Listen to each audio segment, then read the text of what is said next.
अस्सलाम वालेकुम viewers, I am Ali and I am Shahid. और आज हम आपके लिए एक थोड़ी सी पुरानी गाड़ी का रिव्यू लेके आए हैं। और मैं खुद आज समझना चाहूँगा कि हम इसका रिव्यू आपके लिए क्यों लाए हैं। रिव्यू लाने की जो रीज़न है वो ये है कि डिस्पाइट द फैक्ट कि ये गाड़ी थोड़ी पुरानी हो चुकी है, लेकिन आज भी इसकी बहुत फ़ैन फॉलोइंग है और हमें इतनी ज़्यादा रिक्वेस्ट आ रही थी इसके रिव्यू की। सो वी डिसाइडेड, हमारे साथ इसके जो ओनर हैं वहाब वो मौजूद हैं। हमने वहाब से रिक्वेस्ट की कि यार इस गाड़ी का हमें रिव्यू करवाएं। The car in question is a Toyota mark x 2005।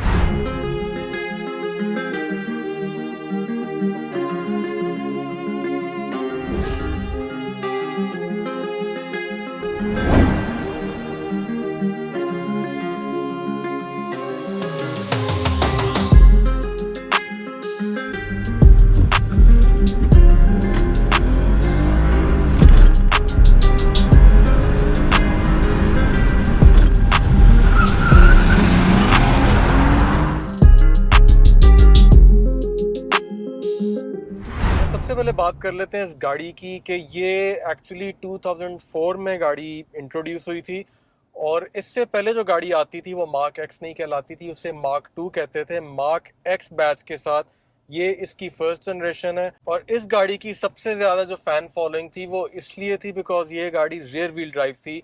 और रियर व्हील ड्राइव गाड़ी जो सी है इसका एक अपना मज़ा होता है। आप लोगों ने इंटरनेशनल प्रोग्राम्स भी देखे होंगे कार्स रिलेटेड, उनमें भी ये चीज़ मेंशन हुई है। मैं दोबारा मेंशन कर देता हूँ कि रियर व्हील ड्राइव गाड़ी की हमेशा जो स्टीयरिंग रिस्पॉन्स और हैंडलिंग होती है वो फ्रंट व्हील ड्राइव गाड़ी से बेहतर होती है। फ्रंट व्हील ड्राइव गाड़ी एट द सेम टाइम गाड़ी को पावर भी दे रही है, गाड़ी को पुल भी कर रही है और गाड़ी का जो स्टीयरिंग है उसको भी कंट्रोल कर रही है। वेरएज रियर व्हील ड्राइव के अंदर जो फ्रंट व्हील्स हैं वो सिर्फ गाड़ी को स्टीयरिंग से कंट्रोल कर रहे हैं, गाड़ी जो एक्चुअली मूव कर रही है वो रियर व्हील्स के ऊपर कर रही है। बिल्कुल। और इसको एक और जो आसान लफ्जों में हम बयान कर सकते हैं वो इस तरह के भाई ड्रिफ्ट जो है वो रियर व्हील ड्राइव गाड़ी करती है, तो जो असल लोगों को शौक होता है वो रियर व्हील ड्राइव गाड़ी में ही पूरा कर सकते हैं। बिल्कुल, जो हार्डकोर प्रॉपर ड्रिफ्टिंग है वो रियर व्हील ड्राइव में होती है, लेकिन फ्रंट व्हील ड्राइव के साथ भी लोग हैंड ब्रेक खींच के ड्रिफ्टिंग कर लेते हैं, but that is not pure drifting. या दैट्स पावर स्लाइडिंग। चलिए, अब आपने इसके जो मेन कंपेटिटर्स हैं उनका तो जिक्र कर दिया, लेकिन इसकी जो इतनी ज़्यादा फ़ैन फॉलोइंग है आज भी,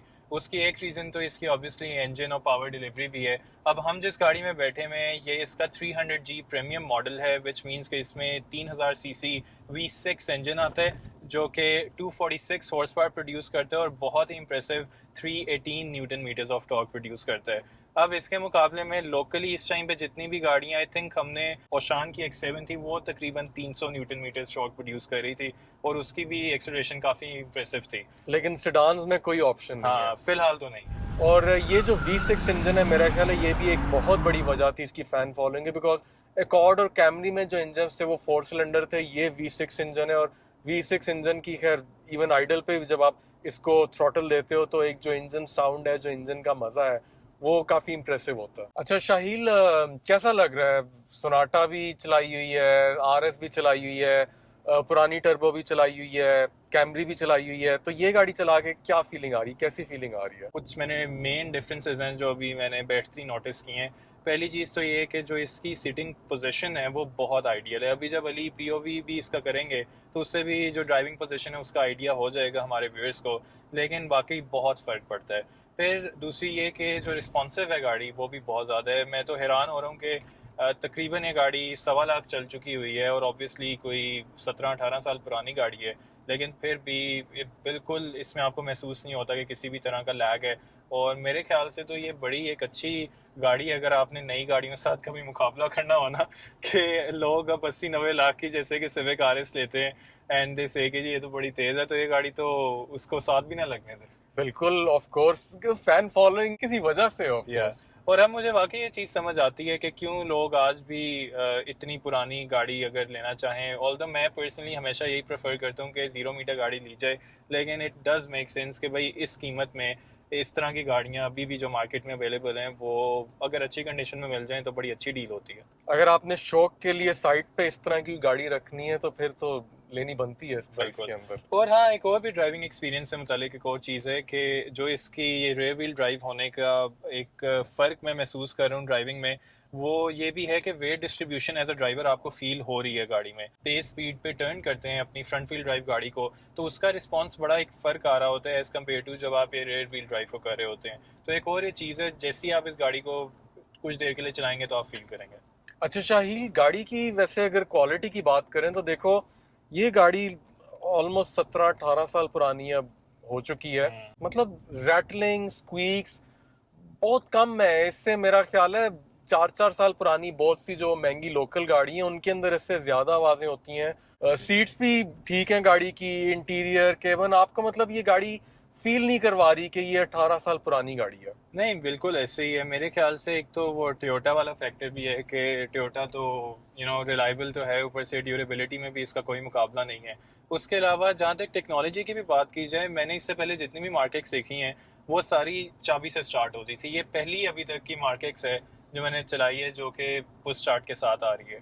तो वो भी एक इसमें बड़ी अच्छी चीज़ है, क्योंकि हमेशा मैं ये सोचता था यार अब मार्केट्स ना वो चाबी घुमानी पड़ेगी, तो अब वो वाली चीज़ भी ख़त्म हो गई है। अच्छा, और इंटरेस्टिंगली नोट करो, एसी की परफॉर्मेंस हाँ, ज़बरदस्त। बहुत अच्छी है और फैन स्पीड इस वक्त बिल्कुल लो के ऊपर है और बहुत अच्छी परफॉर्मेंस है AC की। बिल्कुल। और इसमें एक और भी जो बहुत अच्छी चीज़ है वो ये कि इसमें आपको एयर प्योरीफायर भी मिलता है, जो कि अब जाके मेरे ख्याल से होंडा की कुछ गाड़ियों में आना शुरू हुए। और रिव्यूअर्स का भी बता देते हैं कि इसमें dual zone digital climate control भी मौजूद है, विच मीन्स के ड्राइवर और पैसेंजर अपनी साइड का टेम्परेचर सेपरेटली एडजस्ट भी कर सकते हैं, और इसमें पिछले पैसेंजर्स के लिए भी एयर वेंट्स मौजूद हैं।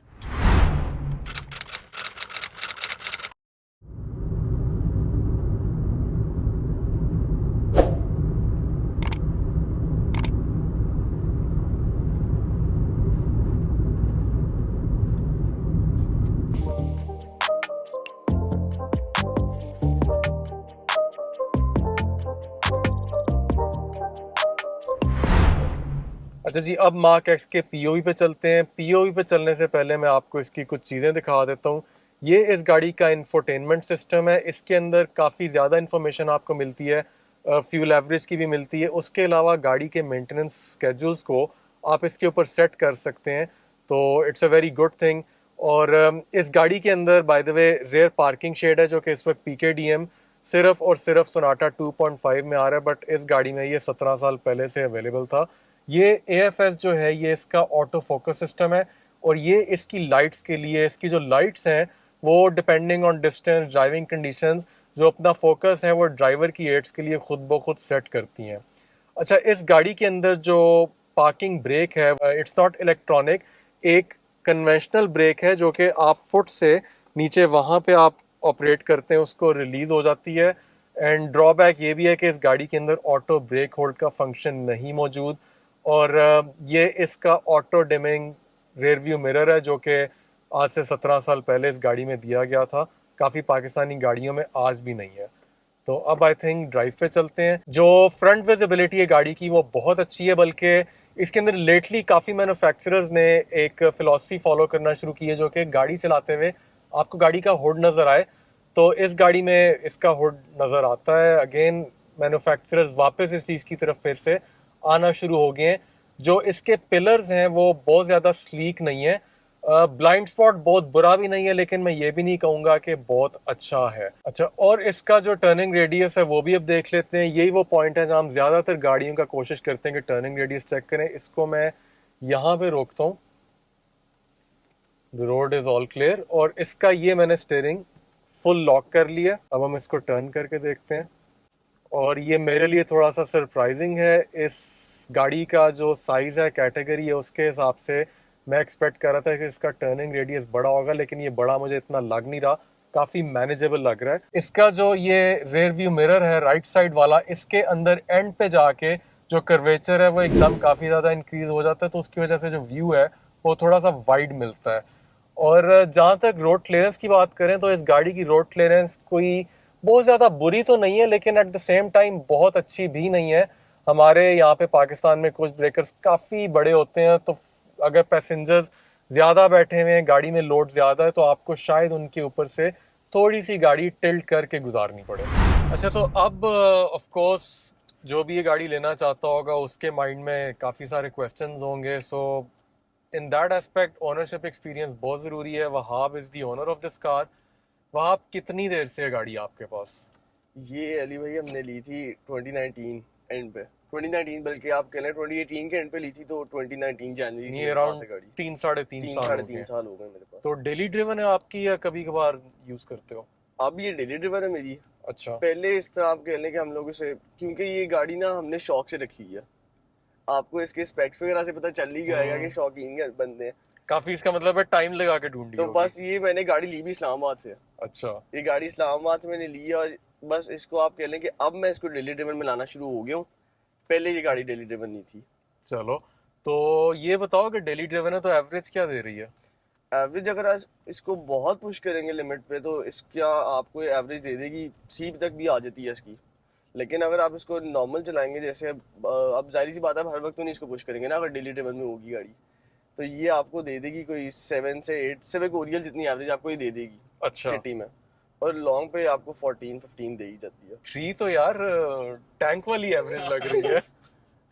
अच्छा, वहाँ मुझे ये बताओ कि मेंटेनेंस इस गाड़ी की 3.5 साल अगर रखी है, तो एक तो रेगुलर मेंटेनेंस होगी, ऑयल चेंज, फिल्टर, वो सारा कुछ आई एम श्योर इसका इजीली अवेलेबल होगा। वो क्योंकि टोयोटा है, तो आप किसी अगर गांव में भी चले जाएंगे आपको वहां से भी मिल जाएगा इसका सारा सामान। अच्छा, जो असल क्वेश्चन मैं करना चाह रहा हूँ वो ये है कि इसमें फॉल्ट्स क्या हैं। एक है मेंटेनेंस से रिलेटेड फॉल्ट नहीं है, वो मैं पहले मेंशन कर देता हूँ। मैंने ज्यादातर जो मार्क देखी उन सबके डैशबोर्ड्स क्रैक्ड हैं। आपकी गाड़ी का डैशबोर्ड क्रैक्ड नहीं है, सो आई एम एज्यूमिंग के ये शायद चेंज करवाया हो ये आपने। रीस्टिच करवाया मैंने। अच्छा, दोबारा करवाया। एक तो ये फॉल्ट है, इसके अलावा और क्या फॉल्ट्स हैं? एक इसका बहुत जो नॉन फॉल्ट है वो इसके एसी का है।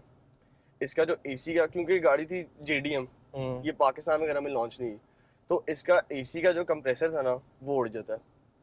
दूसरा इसका जो नॉन फॉल्ट है वो ये कि जिसका स्टीयरिंग रैक है ना, क्योंकि रेयर व्हील है, तो लोगों को इतना पता नहीं था, वो ना इसको आपके लिए मिसट्रीट करते थे इसके स्टीयरिंग को, तो बस इसलिए ना इसका स्टीयरिंग रैक भी उड़ जाता है। लेकिन अगर आप वो केयर से चलाएं गाड़ी तो इतना दैट्स नॉट एन इशू। अगर आप इसका टेम्परेचर भी फुल लो पे करके अगर इसके एसी को पुश करेंगे ना, तो वो भी आपका कंप्रेसर खराब कर सकता है। अच्छा, ये नहीं हम एसी की तारीफ कर रहे थे, लेकिन उसकी बैकग्राउंड में ये एक प्रॉब्लम एग्जिस्ट करता है। सो ऑफ कोर्स ये वो चीजें जो हम नहीं बता सकते, इनके लिए ओनर जो उनसे इनकी फीडबैक बहुत जरूरी होती है। स्टीयरिंग रैक का प्रॉब्लम आया कभी? नहीं, मुझे अभी तक नहीं, क्योंकि मैंने गाड़ी बहुत ध्यान से चलाई है, मुझे इस गाड़ी से बहुत प्यार है। अच्छा, वो तो खैर जाहिर है, जिस तरह की गाड़ी है प्यार होगा ही, तो रखी हुई है इस तरह से। अच्छा, मैं वैसे देख रहा था कि इस गाड़ी के अंदर क्रूज कंट्रोल नहीं है, तो ये एक मिसिंग फीचर है। इसके अलावा एज एन ओनर आपको कौन से फीचर्स ऐसे हैं जो लगता है कि इस गाड़ी में होते तो अच्छी बात होती? इसमें एक तो ये इसका जो जेन्युइन डेक है, ये मैंने आपको बताया है, इसके अंदर वो ब्लूटूथ है ऑडियो का जो स्टैंडर्ड टेलीफोनी के लिए आता है। दूसरा ये कि इसके अंदर ब्रेक होल्ड नहीं है, क्योंकि अगर आप इसके कंपेटिटर अगर आप जर्मन में देखें तो ई क्लास थी, 5 सीरीज थी, उन ई क्लास में तो आता है एसपीसी स्टॉप, इसमें वो नहीं आता। दूसरा एक क्रूज कंट्रोल मैं इसके अंदर बहुत मिस करता हूँ, वो मैं सोच रहा हूँ आफ्टर मार्केट लगवा लूँ, क्योंकि वो एक ऑप्शन थी, तो वो आप लगवा सकते हैं, वो लग जाता है आई थिंक। दूसरा वैसे भी जो उसका ये सिस्टम है कि जो जापानीज गाड़ी है ना, उनका आप 110 से पर क्रूज नहीं लगा सकते।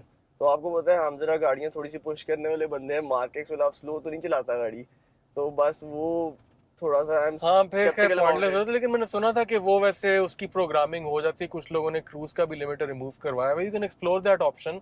और कुछ का 110 पे लगता है, कुछ का 115 पे लगता है, और 120 पे भी नहीं लगता स्टॉक जो क्रूज है। सो व्यूअर्स, जब हमने इस गाड़ी को बहुत डिटेल में रिव्यू किया है, एंड ऑब्वियसली आप लोग भी जानना चाह रहे होंगे कि हमारा इसके मुतालिक क्या ओपिनियन है।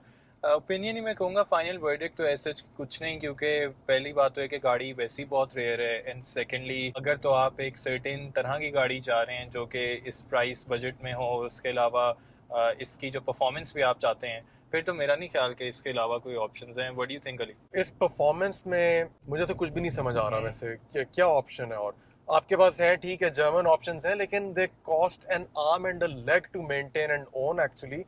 तो इतने पैसों में ये गाड़ी, इफ़ यू आस्क मी, मेरी अगर ओपिनियन लोगे तो बिल्कुल ये गाड़ी वर्थ इट है आज भी। मैं शायद इसको as a daily driven car ना रखूं, may be on the side कभी कभार चलाने के लिए या just to enjoy the drive मैं ये गाड़ी लूं। क्योंकि इवन इस प्राइस ब्रैकेट में जो जर्मन गाड़ियां, आप अगर पुरानी सी क्लास ले लो, ई क्लास ले लो, जो रेयर व्हील ड्राइव हैं, उनकी जो मेंटेनेंस कॉस्ट है वो भी बहुत हाई है और उनमें प्रॉब्लम ज्यादा है।